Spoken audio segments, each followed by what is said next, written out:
Mga kababayan, ito na po at magsalita na po si Ping Lacson upang ilabas niya na po ang sinasabi niyang maanomalya ng mga flood control sa iba't ibang location ng ating bansa, mga kababayan po natin. At sa pagkakataong ito, dito natin malalaman kung ilalabas po ba ni Ping Lacson o yung mga pangalan, no? Papangalanan po ba ni Ping Lacson ang sinasabi niyang kontraktor, ang sinasabing listahan ng 67 na di umano yung mga kontraktor na involved sa iba't ibang proyektong substandard, proyektong hindi natapos, nakatiwangwang at yung proyektong guni-guni na tinatawag niya o itong mga ghost project talaga. Nakahapon sa pagdinig sa Senado ay nakita na po natin na talagang wala talaga. Okay, ito po, panoorin natin mga kababayan. Thank you, Mr. President. Mr. President, my distinguished colleagues, I rise on a matter of personal and collective privilege to uncover schemes surrounding a systemic problem in our country, one that submerges our nation not just in floodwaters, but in depths of corruption. In the course of our research and investigation, we encountered several words. Their meanings we could not find in the dictionary. So, we looked somewhere else. Alas, we found them in the corruptionary. We have a saying, a leaky roof today is a ruined home tomorrow. Thankfully, President Bongbong Marcos himself has taken decisive steps to plug the leaky roof as a determined follow-through on his striking rebuke and appeal to conscience with his resounding admonition, mahiya naman kayo. Wasting no time after his stern warning during the last SONA against those who misuse public funds, Malacanang established and launched the Sumbong sa Pangulo website last week. I commend and sincerely thank the President for this open source website. Not only does it open the public a direct line to the President to report anomalous flood control projects in their midst, but in my case, including that of my staff, the website makes our investigative work a lot easier. For one, the coordinates that the website provides showed us a faster way to find shady, even ghost projects. Last week, the President took aim. Today, I am pulling the trigger. Para sa ating mga kababayan, nakatutok ang aking presentasyon sa araw na ito sa mga flood control projects pa lamang. Hindi pa rito kasama ang iba pang mga infrastructure projects na punong-puno rin ng anomalya.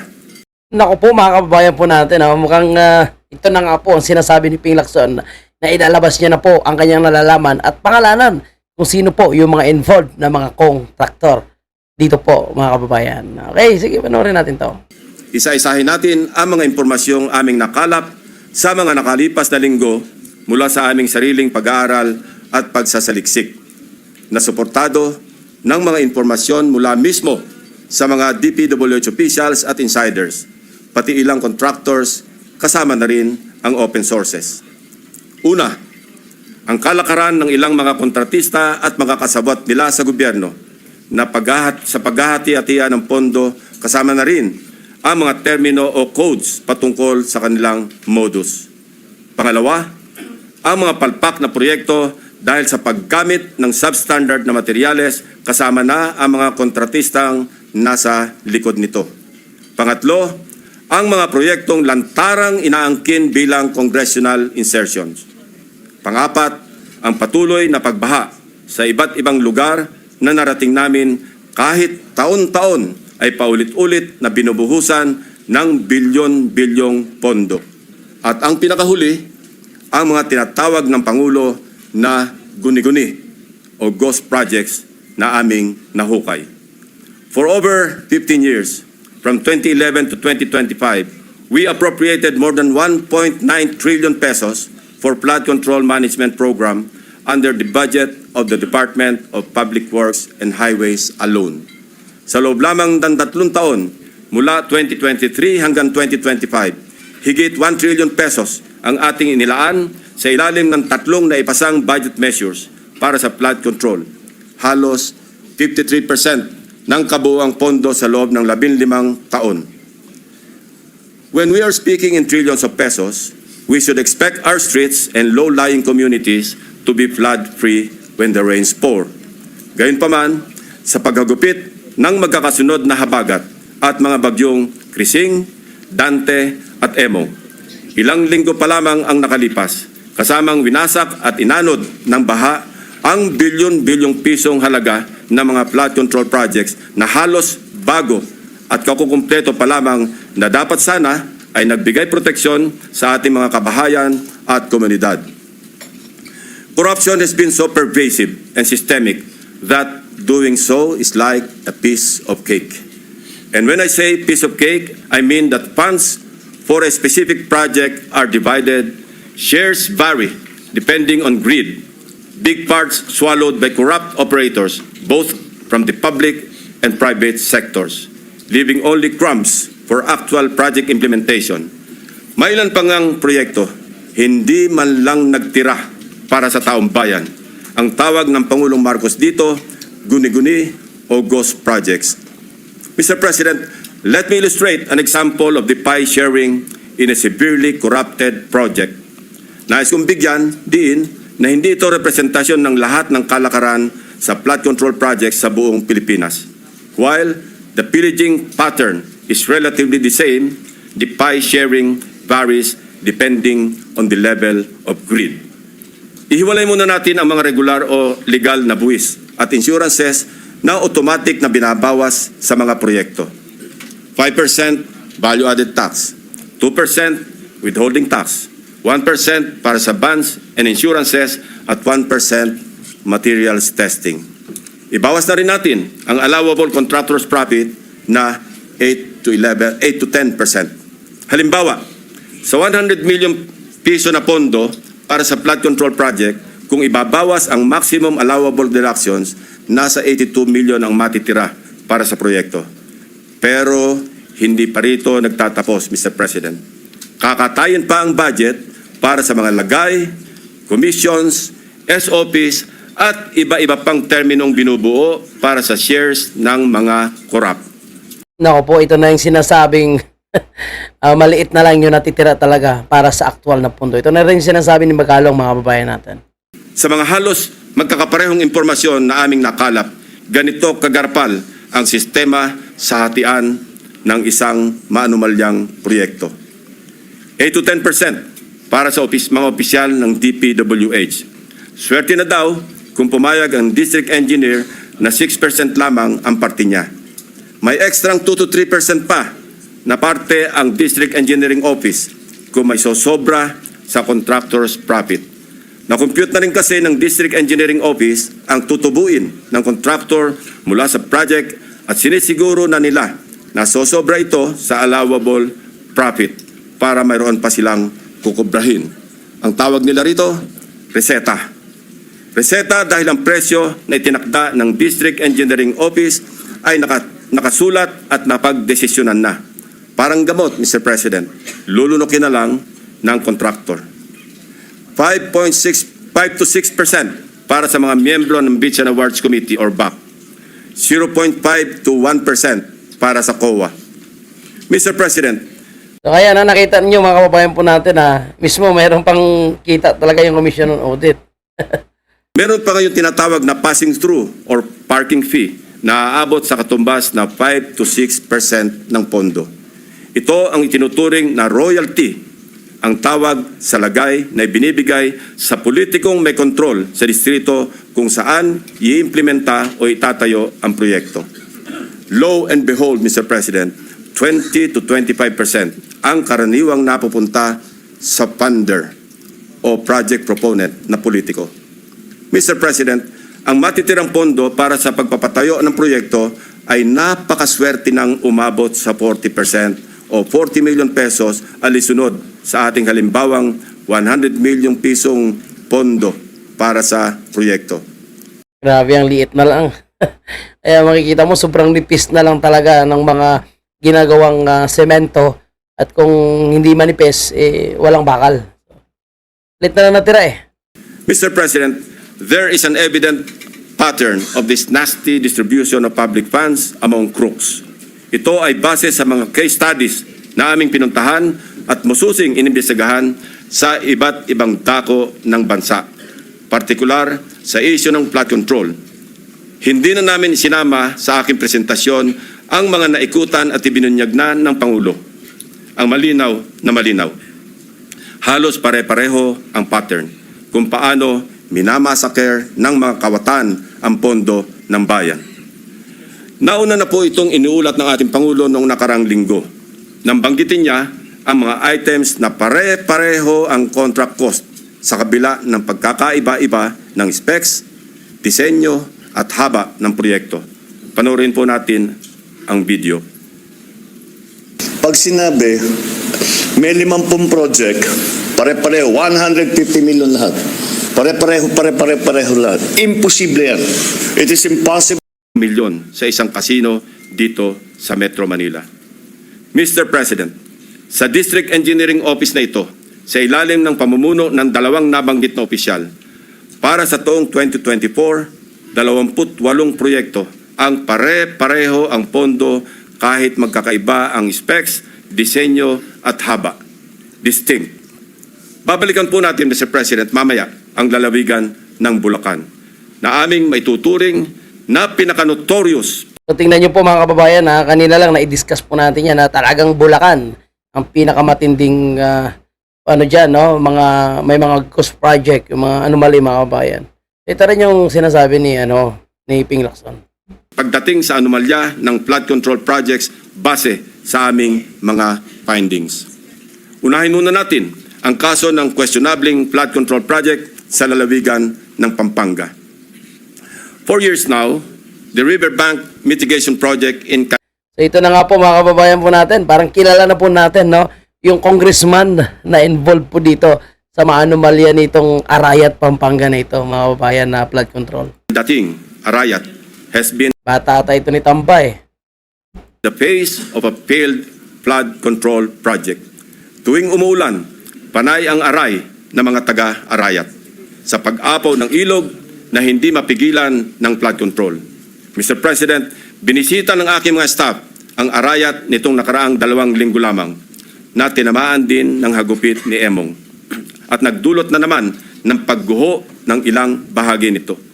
Take note, Mr. President, katatapos lang ng panibagong repair nito noong lang Hunyo ng kasalukuyang taon, 2025. Sa itsura ng structure, tila baga hindi binibigyan pansin ng gobyerno ang kandating. Pero kung babalikan natin 1 taon pa lamang ang nakakaraan o noong Agosto 2024, may gumuho ng flood control matapos mahagupit ng monsoon. Mr. President, a review of the budget books shows that we started funding the construction, rehabilitation of slope protection along Pampanga River, Kandating, Arayat, Pampanga, way back in 2018. Let me give a rundown.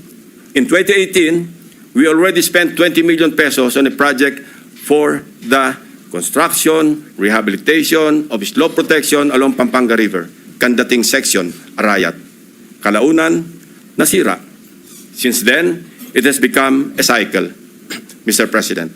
We used the people's tax money to repair it in 2023 for a contract price of 91.6 million pesos. It was repaired again by another year's tax money in 2024. This time, not once, but twice. 91.8 million for phase 1 and 91.4 million for phase 2. Take note, 20 million pesos lang ito sa una at original construction. If the original construction cost was only 20 million pesos in 2018, why did the repair cost balloon to 350% or 91 million in 2023 and another 183 million pesos in 2024 or an overall increase of 815%? Aba, at nawili na ang funder ng Edmarie Construction na siyang palaging nananalong contractor sa Kandating, Arayat, Pampanga noong 2023 at 2024. Naglagay pa ulit ng 100 million pesos ngayong taon. Buti na lang, pinigil ng Malacanang ang pag-release ng pondo. Distinct then, but in a very distinct way. As I mentioned earlier, All of these were awarded to the same mighty contractor, Edmarie Construction and Trading. In total, Edmarie bagged 274.8 billion pesos in taxpayers' money for the rehabilitation, repair of kandating na tila hindi nagsasawa sa kare-repair. Hindi lang po yan ang issue ng Edmarie. How can this contractor, with an unusual share of controversies, including being delisted as DHSUD builder in 2023, be trusted to rebuild its own consistently collapsing project, which has evidently come with great cost and loss to the government? Paulit-ulit ang pag-repair, ngunit ganito pa rin ang kalagayan sa kandating Arayat. Arayat ko po. Mr. President, magtungo naman tayo sa Hilagang Luzon, partikular sa probinsya ng La Union, kung saan matatagpuan ang Bawang River Basin, na kung saan matindi ang congressional insertions.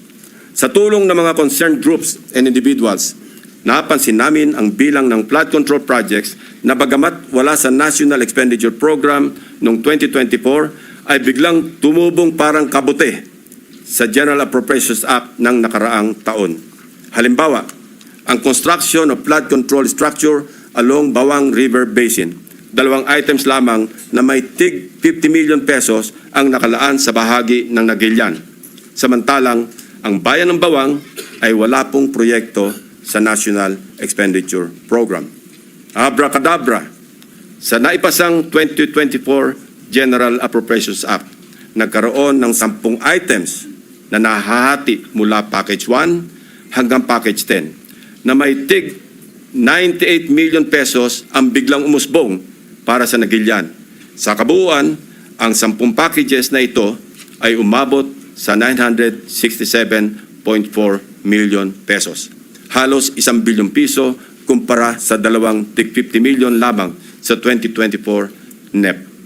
Sa Bawang naman, 7 packages ang lumitaw na may magkakaparehong halaga, 89 million pesos each. Sa kabuuan, ito ay nagkakahalaga ng 623 million pesos mula zero budget sa NEP ng 2024. Sa aming masinsing pagkalkal ay natuklasan naming iisang kontraktor ang naawardan ng lahat ng packages na ito, ang Silver Wolves Construction Corporation. Distinct pa rin, distinguished colleagues. Ito ang nabanggit kong pork barrel insertions kanina, Mr. President. Meron pang mas matinding congressional insertions. Ipapakita ko sa inyo. Baco at Nauhan, Oriental Mindoro. Aguila congressional insertions. Mr. President, when flood control projects fail to stand against the tides, we are compelled to question the feasibility of the project and the technical capacity of the contractor. But what if an elected congressman or a political group claims ownership of the project? Is it not both proper and necessary to scrutinize their motivations and examine the extent of their involvement, and perhaps to hold them responsible? This explains the logic why I am insisting to make transparent the identities of the proponents of the insertions, from the House GAB, Senate version, and all the way to the BICAM. If they claim something as theirs, should they not also be accountable for its failures? Mr. President, I raise the question because of the evident congressional banners we observe alongside many projects in Nauhan and Baco, both in Oriental Mindoro. Bilang halimbawa, in Barangay Burbuli, Baco, Oriental Mindoro, one banner reads, Congressional Project, Construction of Flood Control Structure along Barangay Burbuli, Alag River, Baco, Oriental Mindoro, Aguila, Aksyon, Gobyerno at Inisyatibo sa Larangang Lehislatura. This project, awarded to Silver Wolves Construction Corporation again, is worth 95 million pesos. It is an ongoing project to be completed in December 2025. This project is so important that it can turn stones and get funding approval under the unprogrammed appropriations of the 2024 national budget. This prompts us to dig deeper into the web. And as they say, social media is a great resource of evidence, which lawyers fondly call testimony against self-interest. In one Facebook post, we discovered a congressional representative showcasing his midterm accomplishment report covering the period from June 30, 2022 to December 31, 2023. He openly lists projects, hold your breath, funded by his office. I repeat, funded by his office, including flood control and river protection initiatives. From Aguilas Baco, let us travel to Aguilas Nauhan, also in Oriental Mindoro. Mr. President, Nauhan is among the beneficiaries of 3.6 billion pesos worth of projects, while Baco proudly lists 807 million, all of which is attributed to and owned up by the office of the congressman. Hindi lamang po ito ang maswerteng napondohan. Isa pa sa pinagmamalaki ng mga pag-angking congressman ay ang flood control structure sa Butas River upstream, Barangay San Jose, Nauhan, Oriental, Mindoro.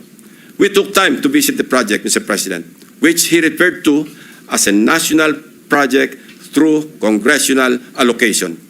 The project was awarded to Raymond Builders for 231 million pesos at hinugot pa rin ito sa unprogrammed funds.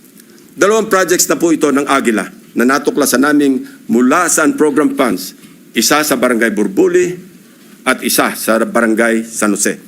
Sa tagal ko na rin pong nagbubusisi ng pambasang budget, ang pagkakaalam ko po, masalimuot ang proseso ng paggamit ng unprogrammed appropriations under the Special Purpose Fund para mag-augment sa ilang items under the regular budget. Hindi po madaling ma-access ito.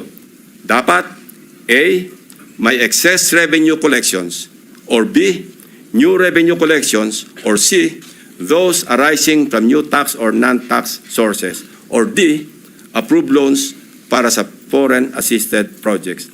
Mahaba din ang requirements dito, Mr. President. So, ano kaya ang taglay na agimat ni Congressman? What gives, Mr. President?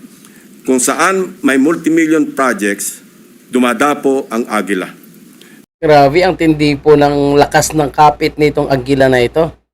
Parang naamoy na po natin kung sino po yung konektado dito sa Aguila na ito, mga kabayan natin. Pero lubog pa rin sa baha ang nadadapuan ng Aguila. Isa lamang po ito sa napakaraming banners at social media posts ng congressional insertions ng mga politiko na naglipana sa iba't ibang bahagi ng bansa. Mr. President, ituloy na po natin ang diskusyon tungkol sa aming mga obserbasyon sa lalawigan ng Oriental Mindoro.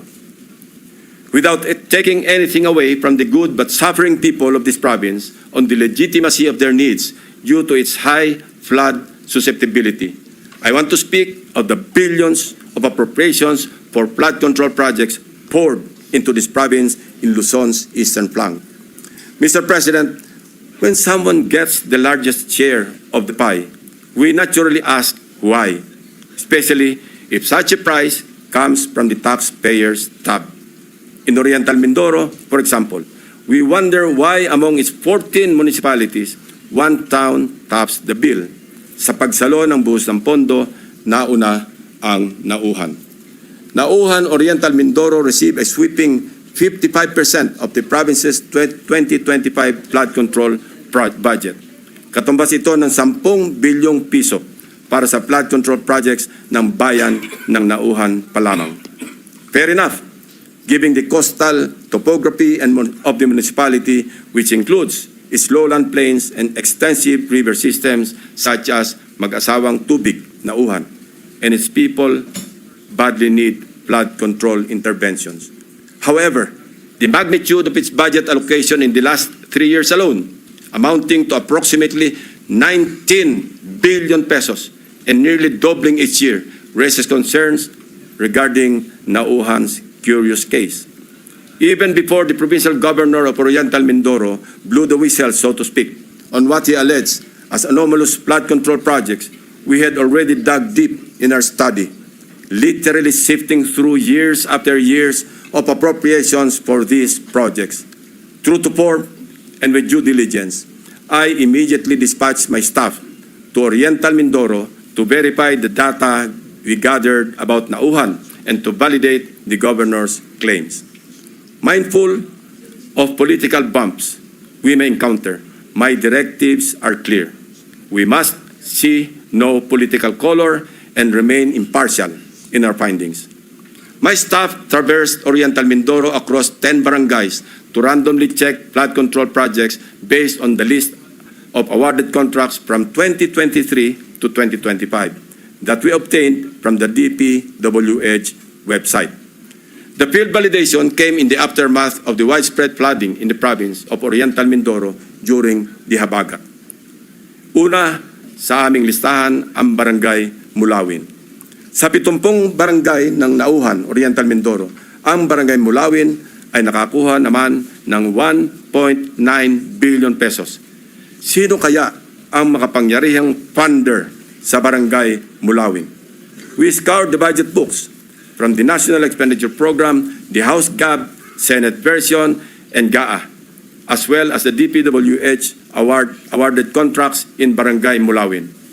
Of the 1.9 billion pesos fund for 8 flood control projects, only 810 million pesos for 3 projects was included in the President's budget or NEP. The remaining 1.1 billion was inserted, I repeat, was inserted in the House version, Mr. President. Rightly so. Most of these congressional insertions were tagged for issuance of SARO or withheld by Malacanang, save for the curious case of 2 projects worth about 300 million pesos already awarded and ongoing construction with target completion in December 2025. Mr. President, sa buhos ng budget sa barangay na ito, inaasahan natin na may proteksyon na ang mga residente ng Mulawin mula sa baha dulot ng bagyo. Sa kasamaang palad, habagat pa lang at hindi pa man naitalang bagyo ang tumama sa probinsya. Gumuhuna ang ilang parte ng mga diking pinaggastusan ng daang milyong piso. Inagos na rin ng tubig, baha, ang bilyong pisong danyos ng nasirang flood control.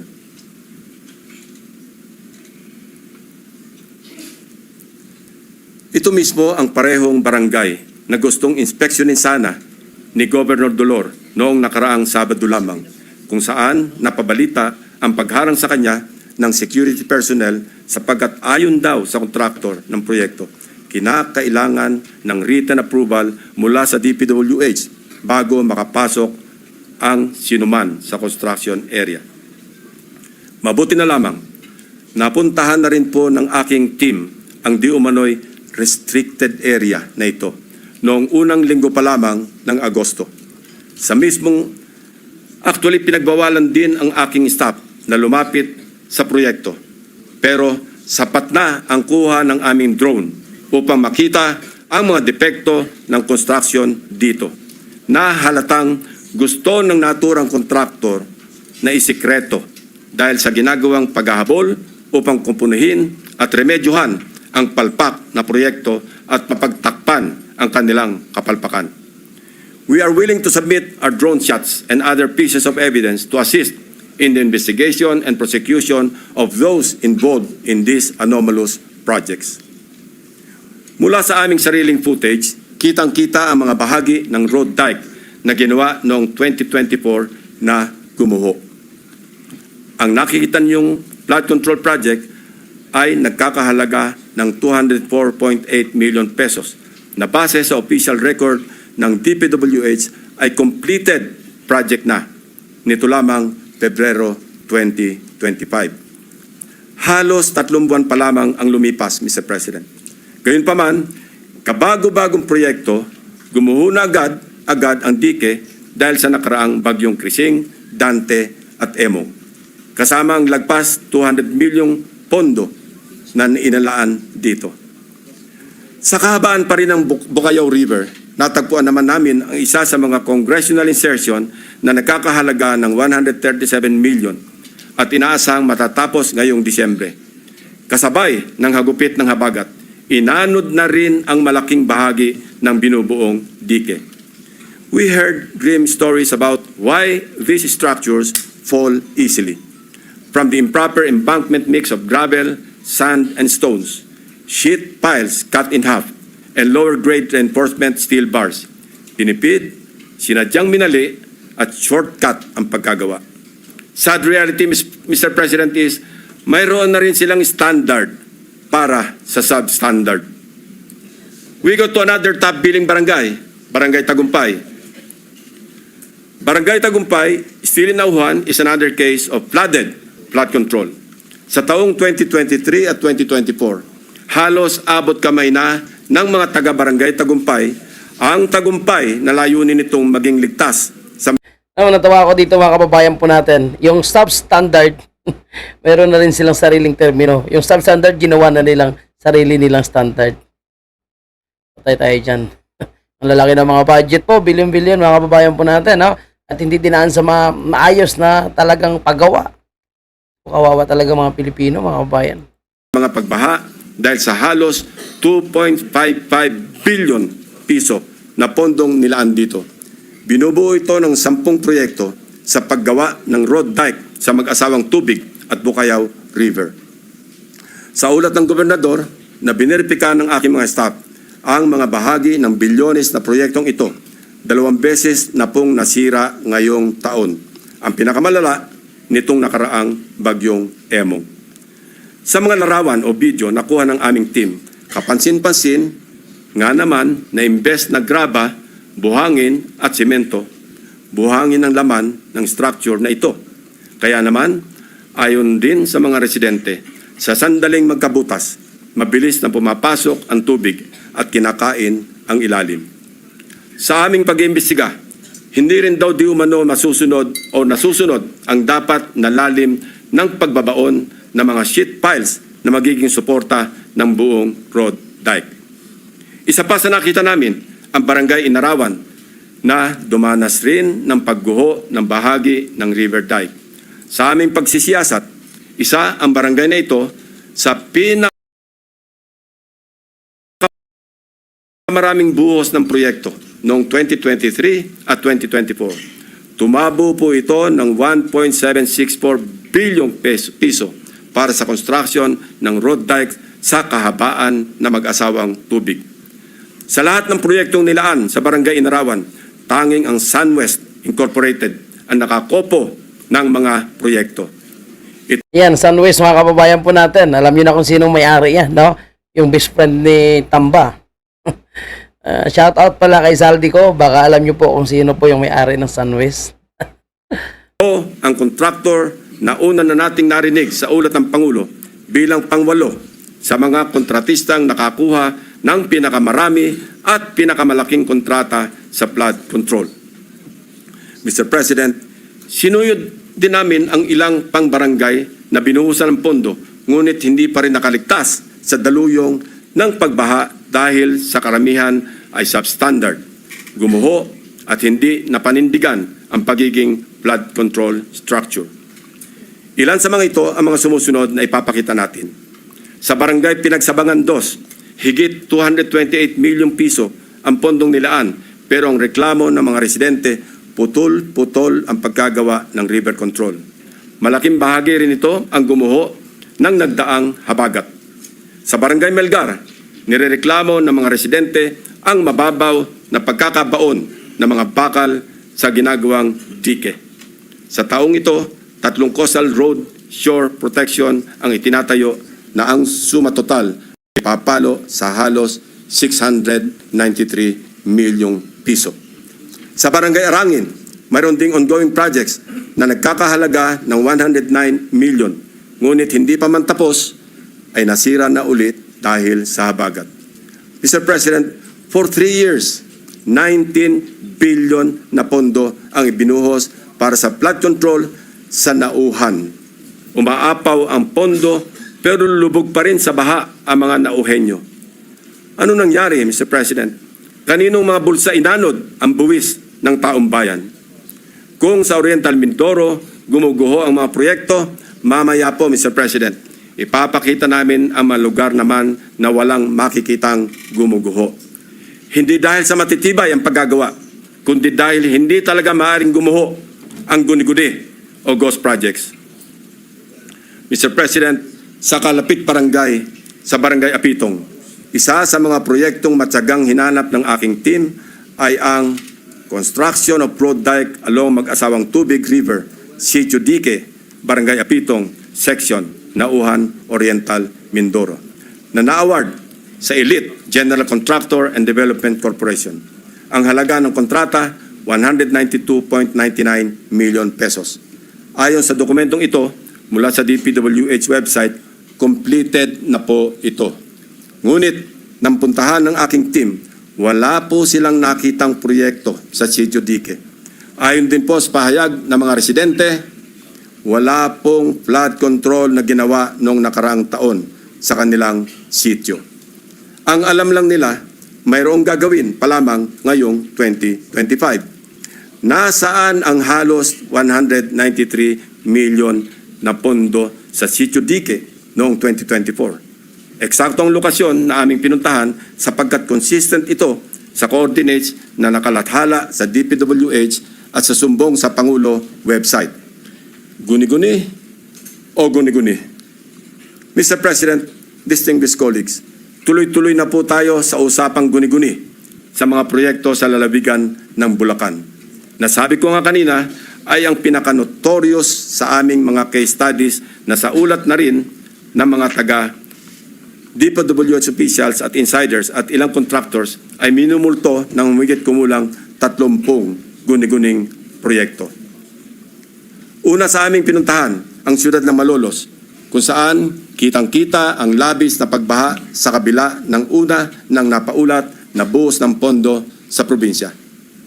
Isa sa aming binisitang proyekto ng aking teams sa Barangay Calero ay ang construction of riverbank protection na may kontratang nagkakahalaga ng 77 million pesos. Ang kontraktor nito, base sa record, ay Wawaw Builders at tag as completed as of October 2024. Gamit ang coordinates sa sumbong sa Pangulo website, madali naming natunton ang lokasyon ng proyekto. Inabutan po namin ang flood control structure na ayon sa mga residente ay sinimulang gawin ngayong taon, 2025 lamang. Ibig sabihin po, ang pondo nito ay nasa taong 2025, hindi 2024. Sigurado kami sapagkat iba ang contract ID nito base sa DPWH billboard na inyong nakikita sa screen. Kinumpirma din po ng mga residente na walang flood control project na ginawa sa lugar noong 2024. Ang malaking tanong, ano ang riverbank protection structure na pinondohan at sinasabing completed dito? Ito po bang nakikita nating puting pader sa screen? Pader nga po yan, Sir President. Perimeter fence ng subdivision. Mr. President, sari-saring gimmick, makapandaya lang ng milyones sa kaban ng bayan. Magtungo tayo sa susunod na barangay, Mr. President. Lula ng bangka, binagtas ng aking mga staff ang barangay Babatnin upang hanapin ang riverbank protective structure na pinondohan noong 2024. Ito ay nagkakahalaga ng 77 million pesos ulit na nakuha naman ng Darcy and Ana Builders. Mayroong flood control project na kumpirmado rin sa mga online videos na nahanap namin. Ang siste, hindi po ito ginawa noong 2024. 2018 pa po, Mr. President. Pinondohan din ito noong 2021, 2023 at 2024. Ayon sa mga residente, ang huling pagsasaayos dito ay nangyari noong 2023 na substandard din ang pagkakagawa.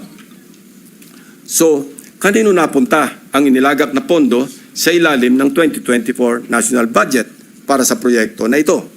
Paulit-ulit ang pagpopondo kahit gawa na.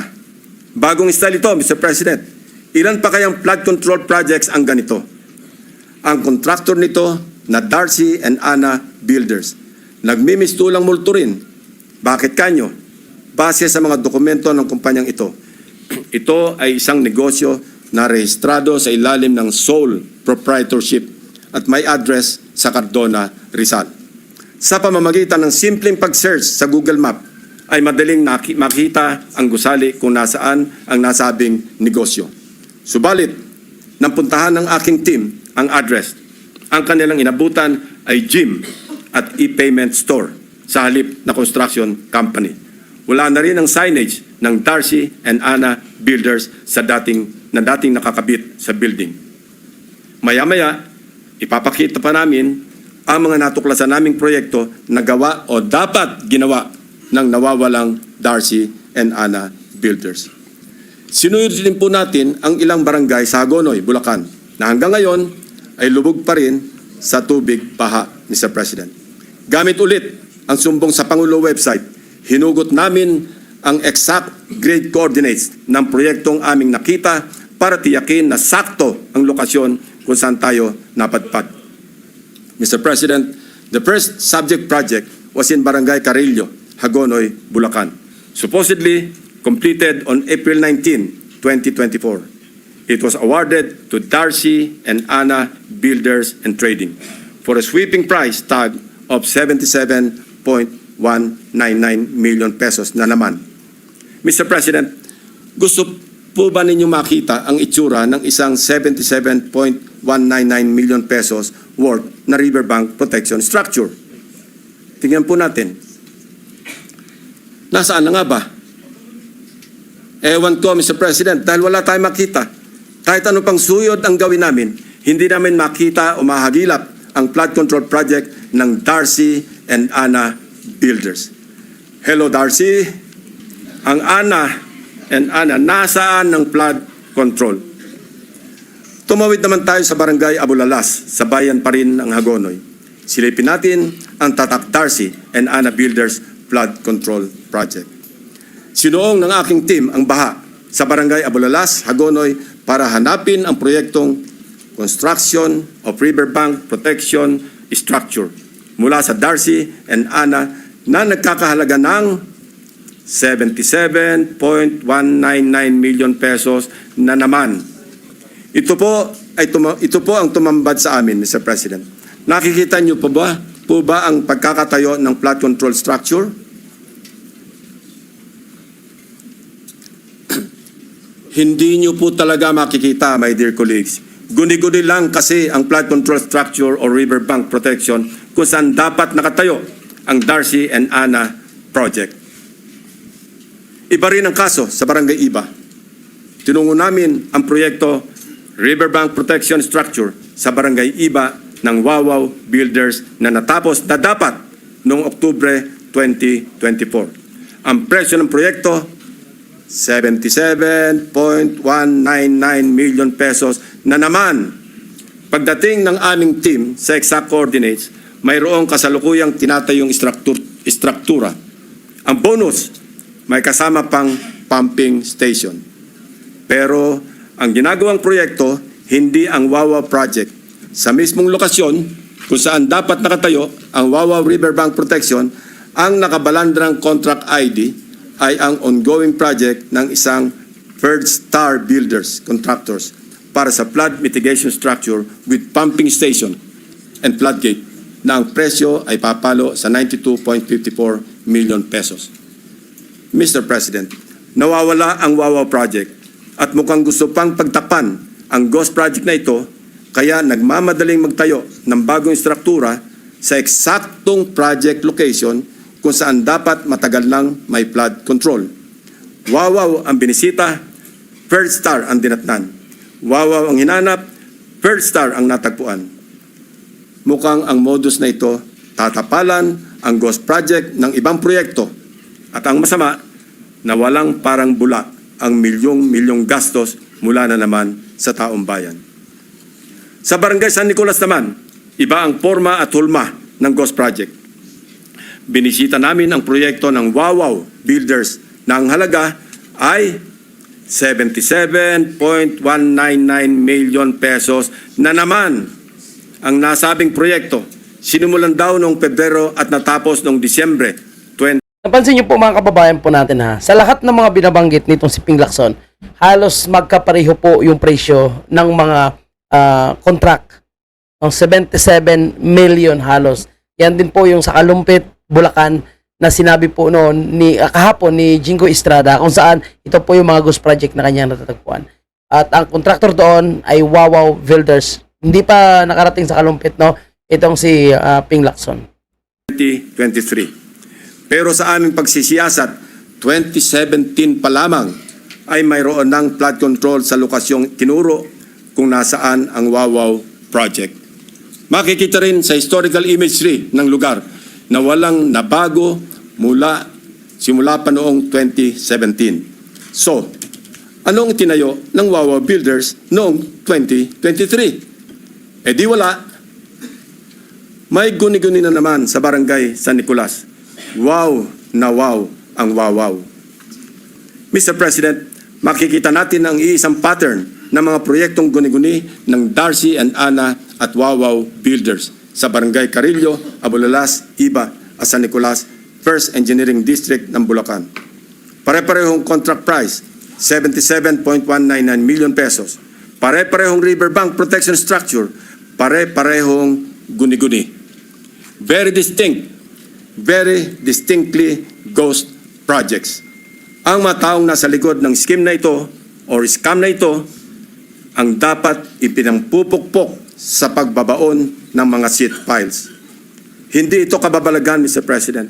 This is well orchestrated by an organized network of people who abuse their power. May isang grupo sa loob ng First District Engineering Office ng Bulacan na kilalang sindikato ng mga substandard at ghost projects. Ang kanilang modus, manghihiram ng lisensya sa mga suki nilang contractors. Gamit ang lisensya ng contractors, sila na ang mag-implement ng proyekto. O kung hindi man, magpoproseso ng mga dokumento para lumabas na completed na ang mga ghost projects. My office is willing and ready to provide the names of the members of this well-organized syndicate inside the Bulacan First District Engineering Office, including probable witnesses to testify against them if and when the appropriate authorities will open a formal investigation into these morally wicked schemes to defraud our people of their hard-earned taxpayers' money. For the information of the body, inikot at siniyasat din po namin ang ilang mga proyekto sa Kabikulan, Davao Peninsula, Western Visayas at Central Mindanao. Kasalukuyang ginagawa pa ang validation ng aming findings para sa mga susunod na investigasyon. Mr. President, my distinguished colleagues, we all heard President Marcos Jr. in his rare, exasperated, confrontational tone during his fourth SONA last July 28. Pinalakpakan natin siya ng malakas nang sabihin niya sa ating harap-harapan sa plenaryo ng Batasang Pambansa, mahiya naman kayo. And rightly so, since he also said in the same SONA that he witnessed firsthand how the floodgates of corruption have swung wide open in many areas he personally inspected. He saw defective flood control projects, obviously built with substandard materials or not built at all, wasting hundreds of billions of pesos in taxpayers' money drifted away and down the drain. And all this, Mr. President, went straight to the pockets of the insatiably greedy, so vile, so greedy, and corruptly core politicians, DPWH officials, and contractors, conniving among themselves, unmindful of the lives lost and the properties destroyed, all for their lust for money. This humble representation just confirmed with sordid details what President Marcos announced in the launching of the Sumbong sa Pangulo website, which greatly helped us in tracking and monitoring the status of the non-existing but fully paid flood control projects. Mr. President, distinguished colleagues, we can do our part in leading the way under your leadership and the cooperation that each and every one of us in this august hall to set the example in good governance. We can start with an honest to goodness and fully transparent deliberation of the 2026 National Budget Measure that will truly represent the hopes and aspirations of our people for a better Philippines. Sa isang taon, wag naman sana nating marinig na mapagsabihan tayo na mga walang hiya kayo. Sa haba at lawak ng aming pagsisiyasat, may mga gustong magsalita at tumulong. District engineers na So ayan po mga kababayan po natin, no? Nakita natin yung mga in-expose po ni Senator Ping Lacson. Pero kagaya ng inaasahan po natin, no, ay hindi po siya nag-drop ng mga pangalan, no, kung sino po yung may ari nitong construction company na ito, itong construction firm, kung sino po yung mga contractor, itong mga kongresista na involved po dito. Basta nilinaw niya lang na ito po ay malaking sindikato, lalong-lalo na po dito sa First District Engineering ng Bulacan, na mismo sa DPWH, mga kababayan po natin. And of course, yung kanyang inulat ay nakapokus doon sa Oriental Mindoro, of course, sa Bulacan.